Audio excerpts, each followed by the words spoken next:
Bonsoir, mesdames et messieurs. Bienvenue. Je me permets de saluer les deux enfants de Claude Gueretta qui sont là, dans la salle, Valérie et Lucas.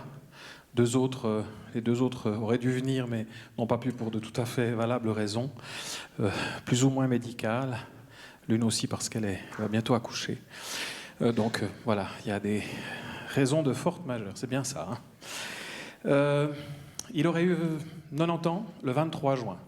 Et c'est pour ça qu'en accord avec Valérie, nous avons choisi de présenter cet hommage assez proche de cette date-là. Pas trop tard, parce que les beaux jours arrivant, on voulait quand même ne pas tarder à lui rendre hommage. Il aurait eu 90 ans, il les a tout juste pas eus. Mais finalement, pour nous, ici à la Cinémathèque, Claude Gueretta, c'est une figure essentielle. Essentielle évidemment de notre cinéma, de notre histoire, de tous les films qu'il nous a donnés durant toutes ces années, mais aussi en lien avec l'histoire de la Cinémathèque, parce que, et c'est une façon de faire un lien pour moi avec notre autre grand disparu récent qui est évidemment Freddy Buach, puisque Claude Gueretta, Freddy Buach, Alain Tanner sont tous des gens qui ont beaucoup milité pour la première loi sur le cinéma en 1963. Et finalement, c'est aussi dans ce lien très fort entre la Cinémathèque suisse, Freddy Buach surtout, et ces cinéastes que ce cinéma a connu la gloire que l'on sait dans les grands festivals. On avait eu l'occasion de lui rendre hommage en 2011 de façon assez importante, puisque nous avions réalisé avec lui une très importante rétrospective de son œuvre, de tous les films de cinéma, mais aussi d'une sélection, parce qu'il fallait bien faire une sélection de ses œuvres de télévision, puisqu'il a été un immense auteur de télévision. Et c'est aussi pour ça que ce soir, on a décidé d'inverser la proposition et de commencer par l'homme de télévision avant de passer au cinéma avec Le Fou, qui sera présenté donc à 21h, qui était son premier long métrage, non pas de fiction, mais de cinéma, de fiction de cinéma, puisqu'il y en avait eu d'autres avant, mais qui avaient été véritablement produits par la télévision. Quand on lui a rendu hommage en 2011, en plus de la rétrospective, nous avons souhaité éditer un DVD où on a retrouvé l'un de ses plus grands films, sans doute, qui est L'Invitation, mais aussi un certain nombre de films de télévision qui avaient été sélectionnés avec soin par Irène Chaland et Kika Bergon, s'y met dans une masse gigantesque. Et ce soir, on a choisi, et c'est vous qui avez choisi, de montrer d'autres films que ceux qui sont dans le DVD. Et parallèlement à ça, la RTS, qui a coproduit évidemment cette édition de DVD, a produit, avec la collaboration de la Cinémathèque suisse, un film sur Claude Gueretta réalisé par Lionel Bayer, qui nous fait aussi l'honneur d'être là parmi nous. Bon vent Claude Gueretta, au titre prémonitoire, mais qui est un très beau portrait aussi du cinéaste. Je vais peu en dire parce que c'est ces témoins qui vont en parler de Claude Gueretta, mais vous rappelez en effet que sa carrière commence au fond au cinéma à travers le ciné-club genevois de Genève en 51, qu'il contribue à fonder. Il part en Angleterre, vous le savez, au BFI, au British Film Institute, et avec Alain Tanner qui le rejoint, il réalise ce fameux film qui s'appelle Nice Time, ou Piccadilly la nuit en français, qui va connaître les honneurs du Festival de Venise en 1957. Et c'est de là que part toute l'histoire, puisque bientôt, ils vont revenir à Genève et aller à la télévision. Mais ce n'est pas forcément à moi d'en parler, cela. Pour cela, j'ai l'honneur d'avoir deux témoins et deux amis, on peut dire, de Claude Gueretta. À la fois, je vais commencer par l'ordre alphabétique, comme ça ce sera plus simple. André Gazu, que vous connaissez tous, réalisateur et surtout caméraman et chef opérateur de énormément de films de Claude Gueretta. Et Raymond Vouillamot, réalisateur lui aussi et ancien directeur des programmes de la TSR, puisqu'elle s'appelait encore la TSR avant de devenir RTS. Alors je vous prie de me rejoindre. Là où il y a le micro, c'est pour Raymond.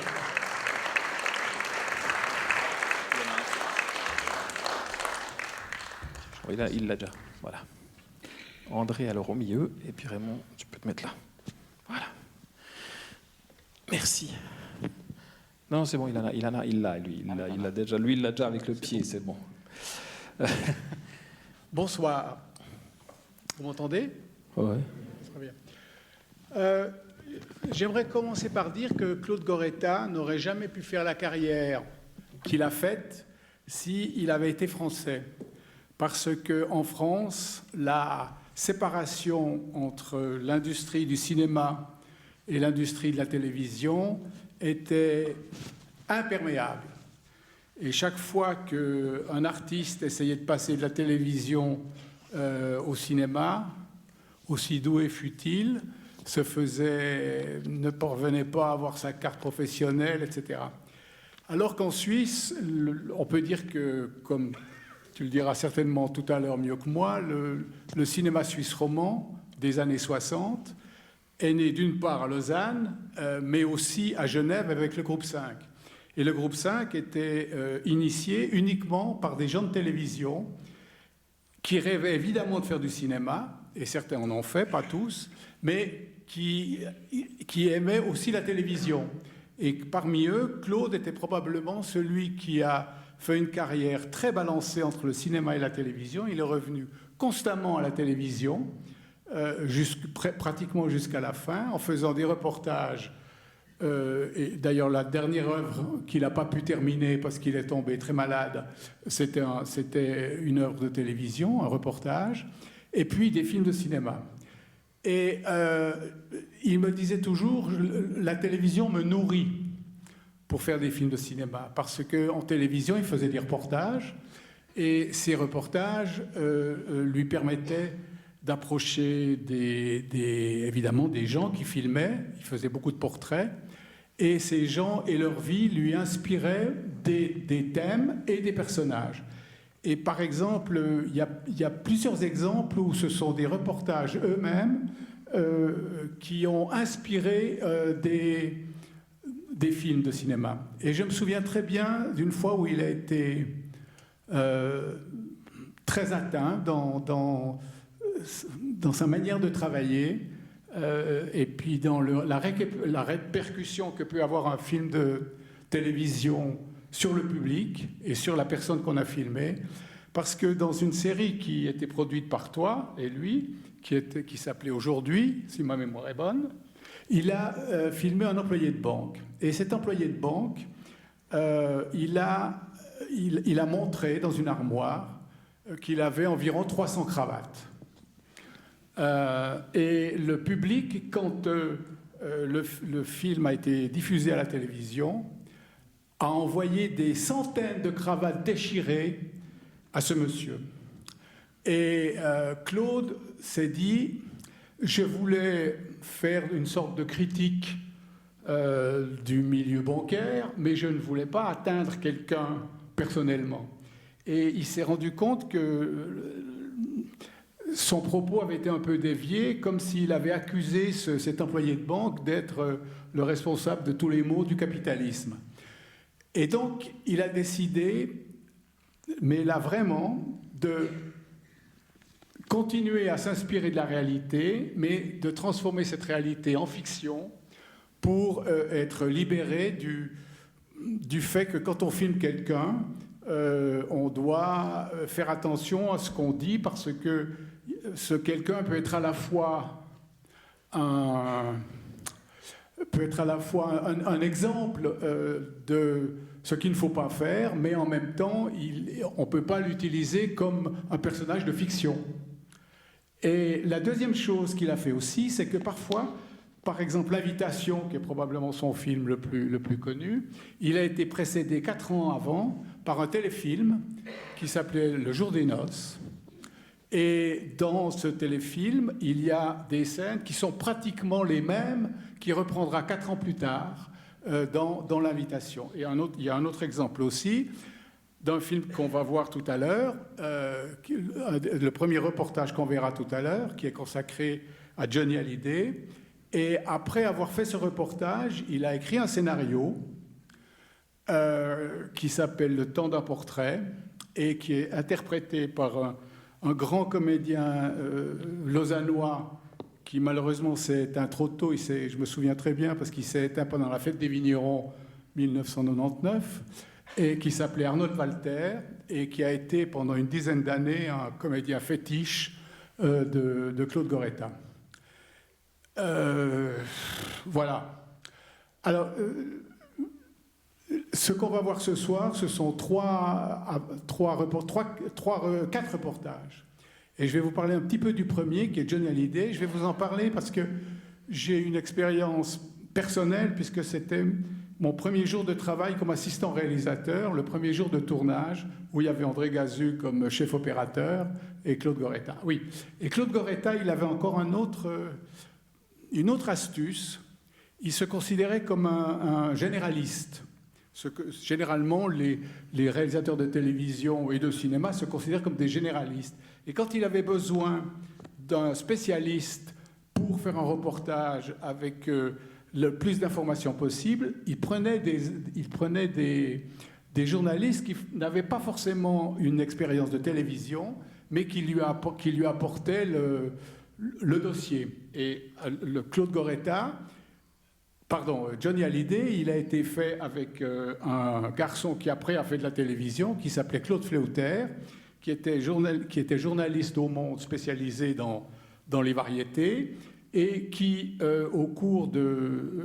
qui a donné premièrement tout son carnet d'adresses, et deuxièmement tout son savoir du milieu, pour que Claude puisse travailler librement, mais avec des informations de première main. Alors pourquoi ce document sur Johnny Hallyday? Alors, premièrement, je vais quand même vous raconter une petite anecdote. C'est qu'un jour, moi j'étais journaliste à Radio-TV Joitou. Et un jour, Goretta, que je ne connaissais pas, parce qu'il sortait d'un grand tournage, qui était les 3 vies de Tchekhov, il me voit à l'entrée de l'ascenseur à la télévision, puis il me dit « C'est vous, Vouillamo ?» Je dis « Oui ». Il me dit, écoutez, vous devriez arrêter d'écrire toutes les semaines sur Godard et vous devriez venir comme assistant à la télévision. Et puis je dis, oh, mais moi c'est mon rêve. Il me dit, bon, alors venez. Et il m'a amené au chef du service du personnel et j'ai été engagé comme ça. Et donc je dois beaucoup à Claude parce qu'après j'ai été son assistant pendant 3 ans.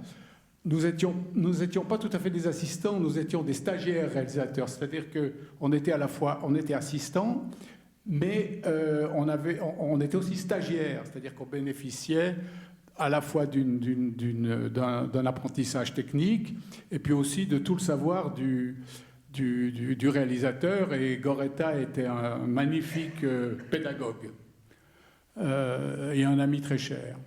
Donc, Johnny Hallyday venait de faire une tentative de suicide après une rupture avec Sylvie Vartan. Et c'est à ce moment-là qu'on a commencé à le filmer pour un gala de retour, à l'Olympia. Et dans le film, alors je vais vous dire encore juste une petite chose. Dans ce que vous allez voir, il y a une séquence, je ne sais pas si elle existe ou elle n'existe pas dans la copie de la Cinémathèque. Parce que dans ces années-là, quand on faisait des reportages en 16 mm inversibles, il n'y avait qu'une copie. Et il arrivait que parfois, des monteurs peu scrupuleux ou des journalistes ou des réalisateurs peu scrupuleux qui avaient besoin d'une séquence, la coupent dans le film sans se rendre compte que les archives allaient devenir un trésor plus tard. Et alors je sais que dans certaines des copies qui courent par le monde de Johnny Hallyday, il y a une scène qui manque dans certaines des copies et pas dans d'autres. C'est une scène absolument extraordinaire parce que Johnny, quelques jours avant le début des répétitions, est allé à Londres et là il a rencontré un musicien et il l'a trouvé très intéressant. Et puis il lui a demandé s'il ne voulait pas faire sa première partie. C'était 3-4 jours de tournage dans le nord de la France. Et donc il y avait ce monsieur qui est arrivé sur scène en vedette américaine, comme on disait, qui nous paraissait à André et à moi un peu bizarre parce qu'il mangeait sa guitare, il se roulait par terre. Mais en fait, il chantait une chanson qui s'appelait « Hey Joe », qui tous les soirs changeait parce qu'il était en train de l'écrire. Et il avait ces 3 musiciens qu'il avait engagés pour l'occasion, mais qui sont restés pour toute sa carrière. C'était Jimi Hendrix. Et un soir, Johnny me dit, dis donc, le caméraman, il me filme toujours moi, mais il pourrait pas un peu filmer Jimi Hendrix parce que il est un peu jaloux, tout ça. Puis on lui dit, oui, mais on fait un portrait de toi, on fait pas un portrait de la première partie de ton spectacle. Mais finalement, André a filmé ce qu'on appelle un 120 mètres, c'est-à-dire 10 minutes, du spectacle de Jimmy, et on a eu tort, on lui a donné. Et peut-être qu'un jour on le retrouvera à Londres, dans un grenier de Londres, mais pour l'instant il a disparu. En revanche, dans le film, il y a ou il n'y a pas, on verra tout à l'heure, j'arrête. Il y a une séquence où Johnny fait des ronds de fumée dans un restaurant après un spectacle avec Jimi Hendrix. Et c'est une séquence qui est devenue culte. J'ai dû répondre aux fans, au club de fans du monde entier où cette séquence a été faite, à quelle heure, dans quelle ville, etc. Et nous, on avait un peu oublié tout ça avec André. C'était difficile, mais j'ai tout retrouvé. Et je prie de m'excuser d'avoir été si long. Merci. Et aucun problème, c'est le but de l'exercice. Donc, André, alors... Bon, je me trouve devant un choix. Soit je fais plus long, soit je fais plus court. Soit j'essaierai de tenir mon temps. Voilà. Alors, je dois vous dire que Claude Goretta, ça a été un véritable initiateur pour la... Par exemple, c'est lui qui a incité Michel Souter, qui était chanteur, de devenir son assistant, puis de devenir réalisateur. Il a, comme Raymond vous l'a dit, rencontré Raymond et l'a invité d'être son assistant. L'auteur, le journaliste du film de Johnny, c'est Claude Fléauter, qui n'avait jamais fait de télévision, qui était journaliste au Monde, et qui, après, est devenu producteur à Paris et a tourné avec Mantoulis beaucoup de films sur la musique. Michel Bouju, journaliste qui avait été renvoyé à la télévision, Claude a conseillé à Pierre Desgroppes de lui confier une émission de télévision sur le cinéma. Donc vous voyez, et puis moi, je veux dire, j'étais un jeune caméraman, je travaillais pour le service d'actualité régionale, pour les plus âgés, si ça dit quelque chose, ça s'appelait Carrefour. Nous n'avions qu'un demi-étage pour le montage, et les gens qui étaient avec les monteurs marchaient les uns les autres. Et puis Claude Goretta me dit, mais là je passe, c'est de vous ces images? Oui. Ah, je peux en avoir d'autres? Oui. Et après ça, il me dit, ah écoutez, c'était en fin 63, vous seriez d'accord de travailler avec moi? Il était déjà connu, Claude, dans le métier. Moi, ça a été la première fois où j'étais aux États-Unis, puis après j'ai fait beaucoup de reportages avec Claude, et on s'est trouvé, enfin, je veux dire, on se sentait, comme disait Fléauter, et on a été très complices. Alors maintenant, je vais vous dire, la famille, c'est important. Son grand-père était italien. Son père, qui était rentré comme petit employé de banque à l'UBS, il a fini fondé de pouvoir. Quant à sa mère, elle est d'origine allemande, et la famille travaillait dans l'horlogerie. Donc je dirais que il est le produit de ça, un côté flamboyant à l'italienne, et un côté précis, rigoureux par sa mère et les emplois dans l'horlogerie. Alors, ce qui est intéressant de savoir, c'est que moi, j'étais étonné qu'il ait commencé le droit, qu'il n'a pas terminé. Mais ce qui l'intéressait, c'était le droit pénal, et spécialement pour les enfants. Bon, après, comme il a été dit, il a fait le British Institute, et puis il était très ami avec des gens du free cinéma anglais, avec Lindy Anderson, Caroline Rice et Tony Richardson, qui ont marqué la rupture avec le cinéma classique anglais en ayant un regard critique et social. Et donc, Claude était très ami avec eux et je crois qu'il partageait le logement de l'un d'entre eux. Alors, pour la petite histoire, il faut savoir que quand il est rentré de Londres, puisqu'il y avait Tanner, ils étaient ensemble, il cherchait du travail et on lui a dit il faudrait peut-être voir à Zurich. Et là, 2 questions lui ont été posées. Ça, il ne l'avait pas dit, j'ai trouvé ça dans une interview qu'il avait donnée. Est-ce que vous êtes du Parti communiste? Il dit non. Est-ce que vous êtes homosexuel? Bon, là, il est revenu à Genève, il s'est dit, c'est quand même bizarre, la télévision, dans ce sens-là. Et il a été, je crois que ça doit être en 59, 6 mois de Jean-Jacques Lagrange. Assistant.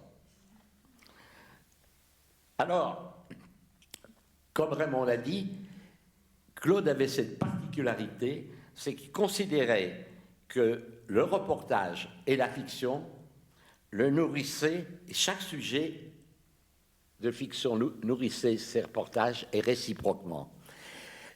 L'attitude de Claude n'a jamais méprisé la télévision. Jamais.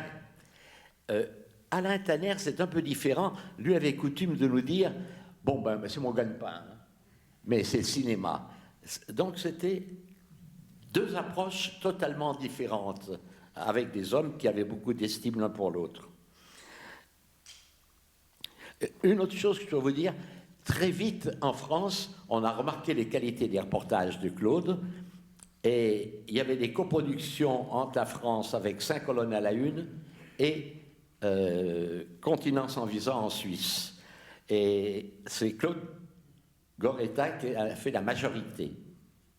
Il était d'ailleurs un des réalisateurs préférés de Desgroupes, et à tel point même que une autre production qui s'appelait Les femmes aussi a demandé qu'il réalise des portraits. Alors là, il faut vous dire, Claude était fasciné par le portrait. Et d'ailleurs, quand nous avons tourné en URSS pour 5 colonnes, et ce n'était pas une équipe mixte, c'était toute une équipe suisse auprès de Claude, pour faire les 50e anniversaire en 67 de l'Union soviétique, il l'a traité à travers 3 portraits. Portrait d'un intellectuel scénariste, portrait d'une famille de paysans et portrait de famille ouvrière. Donc, l'attachement qu'il avait au portrait, on va le retrouver naturellement dans le cinéma. Donc, je veux dire, il n'y a pas de rupture entre son travail de TV et son travail de cinéma. Alors, je dois vous dire, moi, il m'avait, quand je faisais des reportages, il m'avait dit, mais écoute, je vais faire une fiction avec des Tchekhov, et puis tu devrais faire une image. Je dis, écoute, moi, c'est pas ma tasse de thé de faire une image de fiction, c'est pas ma formation. Je viens du photoreportage, et il me dit, mais Coutard, hein, il vient bien du photoreportage aussi. Donc, du coup, il m'a persuadé pour le Tchekhov, il m'a persuadé de nouveau pour le Ramu Jean-Luc Persécuté. Et après, il aurait voulu que je fasse sa première fiction cinéma. Je lui ai dit, alors ça, Claude, malgré toute l'estime que j'ai pour toi, je ne fais pas d'image de fiction. Alors, un peu, mais moi, je dois beaucoup pour le reportage, parce que Claude m'a appris la rigueur. Et d'autre part, avoir du temps, prendre du temps quand on est sur place avec les êtres, avec les situations. Et alors, on se rassemblait bien, puisque moi, je lui disais, mais je garde toujours ma caméra avec moi. J'ai jamais compris comment des caméramans de reportage disent, alors maintenant, je pose ma caméra, je la mets dans une valise. Ça, alors, pour moi, c'est des gens à fusiller, quoi. Hein. Voilà. Pas tout à fait, quand Ouais, il même. n'en resterait plus beaucoup, d'ailleurs, de caméramans hein, à ce moment-là. Bon, et alors, Claude m'apportait des choses, et puis il y avait une des choses, moi je suis un peu repenti, dès que j'ai commencé à tourner avec lui, je lui disais, tu sais, les séquences dans la rue, qui que ce soit, c'est le matin que c'est intéressant, parce que la lumière est différente, le rythme de vie, que ce soit en Europe ou ailleurs, c'est le matin que tout se passe. À tel point qu'après, même s'il n'y avait pas besoin de travailler le matin, il me disait, alors demain matin, on se retrouve à 7h30 pour filmer. Mais, je veux dire, ça donne, et je ne comprends pas pourquoi on ne travaille pas plus dans les télévisions. En même temps, je veux dire, Claude avait une connaissance incroyable des focales. Même pour les reportages, il disait, mais il n'est pas question de travailler avec un grand angle quand la pièce est petite. Il faut au contraire avoir une focale moyenne pour montrer que les individus qui vivent là se heurtent partout. Le grand angle donne l'impression, moi je vois trop de sujets à la TV où on monte la pauvreté en Suisse et on a l'impression que les gens ont un salon de 80 mètres carrés.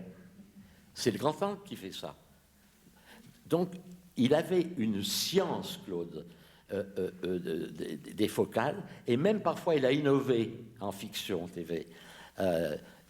Lors d'un check-off, il aurait fallu mettre un travelling extrêmement long, ce qui aurait été très long à placer et compliqué. Il a trouvé une astuce, il a dit, ben voilà, tu te mets au milieu, moi je vais faire dessiner un grand cercle, on travaillera par un temps gris, et les comédiens vont tourner autour de ce cercle, et avec la caméra, on croira que c'est un travelling. Eh bien, pour ceux qui auraient vu ce film de Tchekhov, je vous défie de ne pas voir que ça a été fait avec un panoramique qui est devenu un travelling. Donc, Claude était très, très inventif en tout, hein, aussi bien en reportage qu'en fiction, et je vais terminer. Oui, je ne sais pas si je vous l'ai dit. Ah oui, il était un des réalisateurs de fiction qui ne faisait pas de découpage préalable. Il aimait que les comédiens donnent leur texte, que la scène soit jouée, et à ce moment-là, par rapport à l'apport de chaque comédien, il faisait son découpage. Ça ne veut pas dire qu'il n'avait pas des choses en tête. Le meilleur exemple, c'est que dans les temps derniers où il faisait des fictions, il a été hospitalisé en réanimation et l'assistant a été chargé de prendre les quelques jours où Claude ne serait pas là.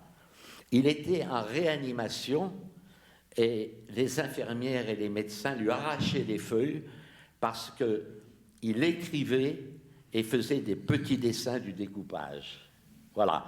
Donc, pour vous dire, certains disent, le réalisateur qui ne découpe pas avant, c'est qu'il ne sait pas. Ce n'était pas le cas de Claude. Mais c'était apporter quelque chose en plus en s'appuyant sur le jeu des comédiens. Je vous remercie. Si tu permets, Frédéric, oui, j'aimerais juste dire un mot sur André, parce que, de mon point de vue, André a été un des plus grands caméramans, probablement d'Europe, en tout cas d'Europe, à un moment clé de l'histoire de la télévision et du cinéma, c'est-à-dire à la naissance du son synchrone.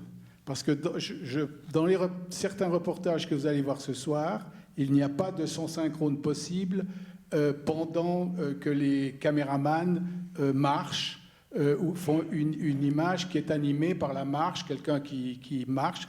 On ne pouvait pas l'interviewer en même temps parce que les caméras faisaient un bruit de moissonneuse-batteuse et les interviews étaient faites avec ce qu'on appelait un blimp en plomb et la caméra était statique. Et tout à coup est arrivée la caméra L'Accoutant et ça a libéré la grammaire cinématographique de la télévision et André en a été un artisan extraordinaire. Et aussi une autre chose qu'il faisait extrêmement bien, c'était la prise de lumière naturelle.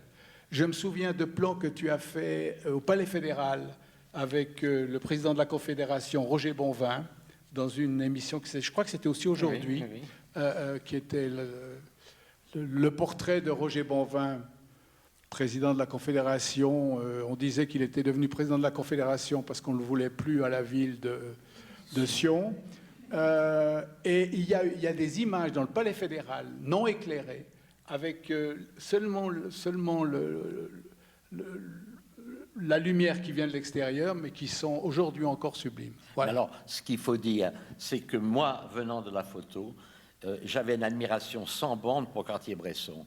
Et il avait cette phrase, Cartier-Bresson, « Pas de lumière artificielle, uniquement l'ambiance. » Et c'est vrai, parce que les lumières artificielles tuent la réalité, nivellent les vies. C'est-à-dire que la vie d'un banquier ou d'un chômeur ou d'un Africain dans sa hutte, éclairé, revient au même, en reportage. Alors que si on travaille avec la lumière, on décrit la vie sociale de la personne. Et juste, ce sera la dernière phrase, c'est vrai qu'en 66-67, avec Claude, nous avons fondé une émission qui passait tous les 2 ou 3 mois, qui s'appelait « Aujourd'hui ». Et donc, tout en son synchro, avec la caméra coûtant, sans lumière. Et moi, j'avais proposé ça à un producteur qui m'avait dit « Mais tu es caméraman, jamais la direction va accepter. Mais tu as ton ami Goretta qui adore les portraits, signez-le ensemble. » Et c'est ce qu'on a fait. Et un des premiers qu'on a fait, c'est le cambiste, donc le portrait d'un employé de banque dont j'ai parlé tout à l'heure, les échelons. Et il y a d'ailleurs un plan qui doit durer 2 minutes de la rue jusqu'à son bureau, en passant par tous les étages où il passe. Et ça s'appelle le plan séquence. C'est pas la durée qui compte, c'est les rapports qu'on fait établir entre un être et les autres, ou un être et la situation. C'est une véracité. Et c'est pour ça qu'on appelait ça à l'époque le cinéma vérité. Voilà.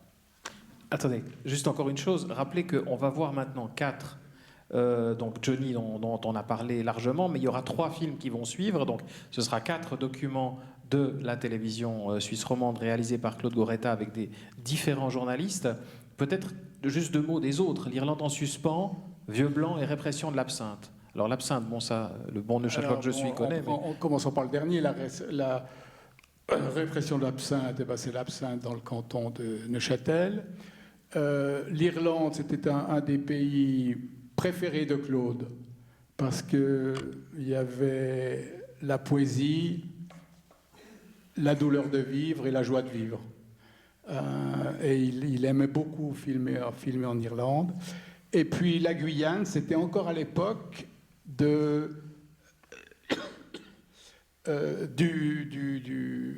bagne. Et donc, vous vous rendez compte, c'était les années 60, et les bagnes en Guyane étaient terribles.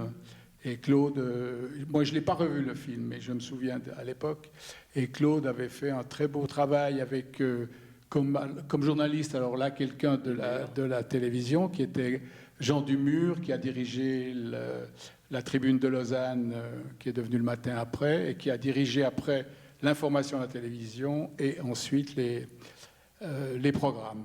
Et juste une anecdote en Guyane, je ne sais pas si certains d'entre vous s'en souviennent ou bien ont lu un livre d'un explorateur qui s'appelait Raymond Maufray, qui était un jeune explorateur français qui était parti en expédition pour aller voir des Indiens Wayana, tout au fond de la Guyane. Et il s'est perdu, il était très mal équipé, il n'avait plus de chaussures au bout de 3 semaines, il était tout seul, et il est mort, probablement en devenant un peu fou, parce qu'il s'est jeté dans le Maroni, le grand fleuve de Guyane, et puis en étant sûr qu'il allait nager jusque je ne sais où. Et on a retrouvé sur la berge, un Indien, 10 ans plus tard, a retrouvé sur la berge son sac, et dans son sac, il y avait un manuscrit absolument admirable, parce que c'était peut-être un piètre explorateur, mais il raconte son expédition d'une manière bouleversante. Et son père n'a jamais voulu croire qu'il était mort en Guyane. Et son père a tout abandonné en France, et il est parti en Guyane, et pendant 10 ans, il a erré en Guyane, partout, pour essayer de trouver des traces de son fils, parce qu'il était sûr que son fils était vivant. Et Claude Goretta, dans un café de Cayenne, a rencontré le père. Je ne crois pas qu'il l'a filmé. Je crois que le caméraman, à ce moment-là, avait mis la caméra dans la valise. Oui, c'était pas moi. Non. Je ne sais même pas si tu étais né. Voilà. Juste vous dire encore un mot pour vous signaler qu'après la projection de ces 4 documents, un apéro vous est servi dans le hall, juste à l'extérieur. Donc, s'il vous plaît, buvez un verre à la mémoire de Claude Goretta. C'est pour ça qu'on est là. Qu'ensuite, nous projetterons donc à 21h ou 21h et quelques brouettes, puisqu'on a un tout petit peu de retard par rapport au programme prévu, Le Fou, mais de toute façon, on appellera au rappel, pour parler cette fois-ci de la fiction dont je rappelle que, comme vous l'avez évoqué comme ça quelques fois, la fiction, elle entre peu à peu dans le cinéma de Claude Goretta, on va en parler tout à l'heure, mais elle revient au niveau de la télévision, puisqu'il est revenu à la télévision, et que c'est aussi une grande part de sa carrière. Donc la télévision est vraiment au centre, et c'est pour ça qu'on trouvait important de revenir ce soir sur sa carrière de télévision, avant d'évoquer celle du cinéma. Et j'aimerais saluer justement à propos du cinéma dans la salle aussi la présence de Joël Van Effenter, qui a monté énormément de films de Claude Goretta, et de Madeleine Fonjala, qui, Dieu sait si est script et assistante, qui a aussi beaucoup fait pour le cinéma de ce pays. Voilà. Merci à vous. Et Joël est venu à Paris, de Paris. De Paris, oui. À pied peut-être, je ne sais pas. On la voit pas. Si, nous on la voit. On la voit. Bon. Merci. Voilà. Oh. Et voilà. Et la lumière fut. Merci à tous et vive Claude Goretta. Merci.